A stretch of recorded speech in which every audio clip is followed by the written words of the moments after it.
Now the next one we need to learn is about the time signature. What is a time signature?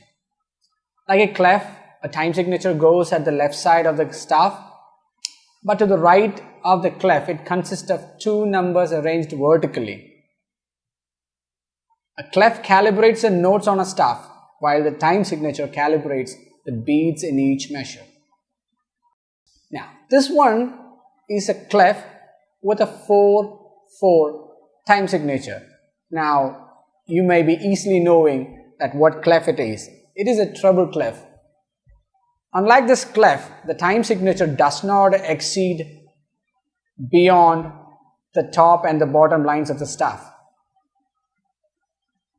Now, when we look detailed into the 4/4, I can tell you the upper one, the upper number indicates how many beats or counts or pulses are in each measure, while the lowest one, or we call it the denominator, the lower number indicates which type of note value counts for one beat. Now let's go for an example. 4 beats in each measure means like you are taking 4 quarter notes. 4/4 is equivalent to 1/4 plus 1/4 plus 1/4. That's a mathematical calculation, but you don't have to go for that. What is a 1/4 note here? It is a crotchet note, or we call it a quarter note. So how many quarter notes do you fit into a 4/4 or a 4/4 time signature? Let's go for this example. In 4/4 time, the quarter note, or we call it the 1/4, counts for one beat. We say gets a beat, and there are 4 beats per measure. And the line that you see soon after the 4th note is called as a bar line. And that is one new thing that you are going to learn from this lesson, that every music is divided into equal sections based on the time signature. The whole music can be cut into equal parts based on the time signature with a bar line. And the line that you see after the 4th note is a bar line. And when the music ends, we call it as double bar lines, or that shows the end of the music. Now, on this example, you can easily find how this has been divided. On a 4/4, 1 plus 1 plus 1 plus 1. That's 4 crotchet notes. On the next bar, that makes a minim plus a minim. That means 2 plus 2. 2 plus 2 beats. Now, again on the next one, you get a semi-breve itself. That means a 4 count itself, which is equivalent to a 4/4. Or you can put like quavers, or we call it as the 8th note. So you need 8 1/8 notes, or the 8th note, to fix that 4/4. Now you can have a combination also, a 2 plus 1 plus 2 halves. That also makes a 4/4 time signature. So this is how the notes are being placed. You are required to look at a note and play according to, hold the notes on the keyboard for that length. So that is very simple.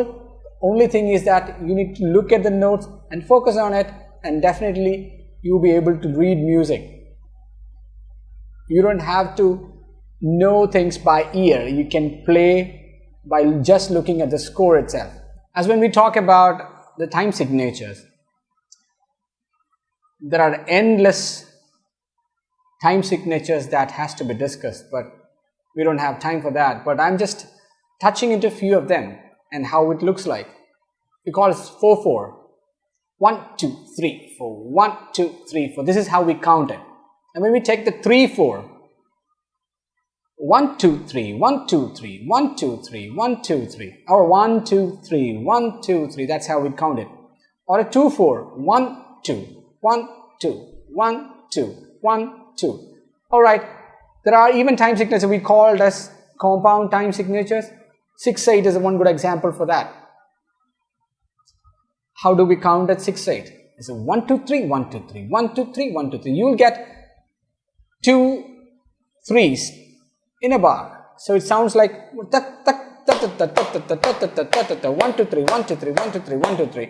It sounds similar like a 3/4, but the 3/4 is not actually accenting. It's 1 2 3 1 2 3. That's how the 3/4 goes. But on a 6/8, it will be counting much faster, and that whole 6 comes in a single bar. Now, when we talk about other time signature, like we call it as irregular time signatures, 5/4, 7/8. I think the 7/8 would be much familiar for the Indian musicians. We call it takkita takkathimi, takkita takkadhimi.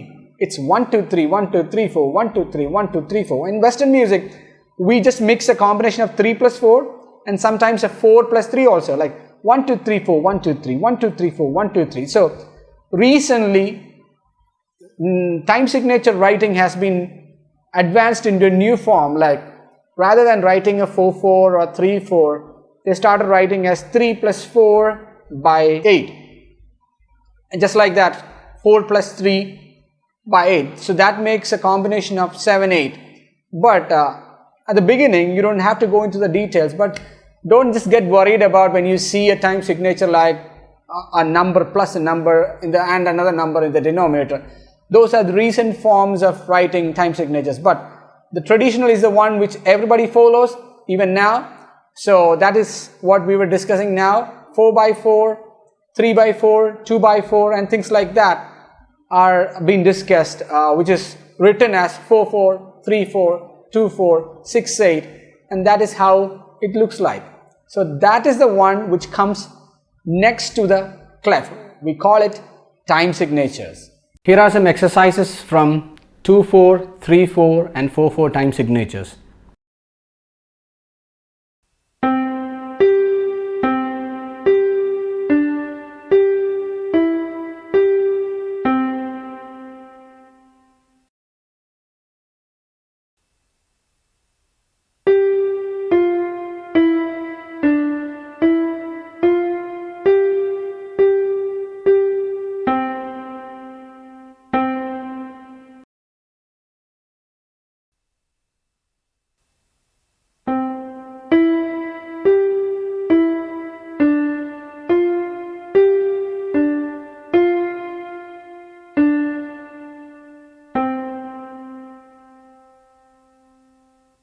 This exercise is attached as a MIDI file along with this video.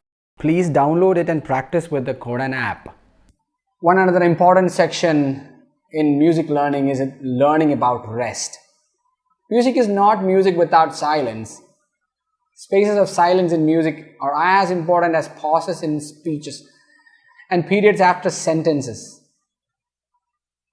When we look at a piece of music, there are different things that you see inside which doesn't look like a note.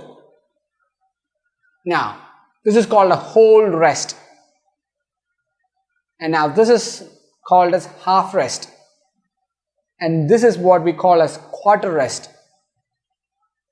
And this thing, which looks like a 7, inverted 7, is called as the eighth rest. And this looks like an inverted F, which is the 16th rest. So there is an exception in that. In case of whole rest, it doesn't matter where you are in 4/4 or 3/4, 2/4 time signatures. If the whole bar is on rest, you will put a semi-breve rest. So the whole rest can be put for the whole bar rest too. So that can be put instead of that too. So that is how the rests are looking like. Here is an example which shows the notes and the rest coming in between within a song. Let's try the last part of our national anthem. With the notes we have learned, we will be having dotted semi-braves, crotchets. So let's try this last part.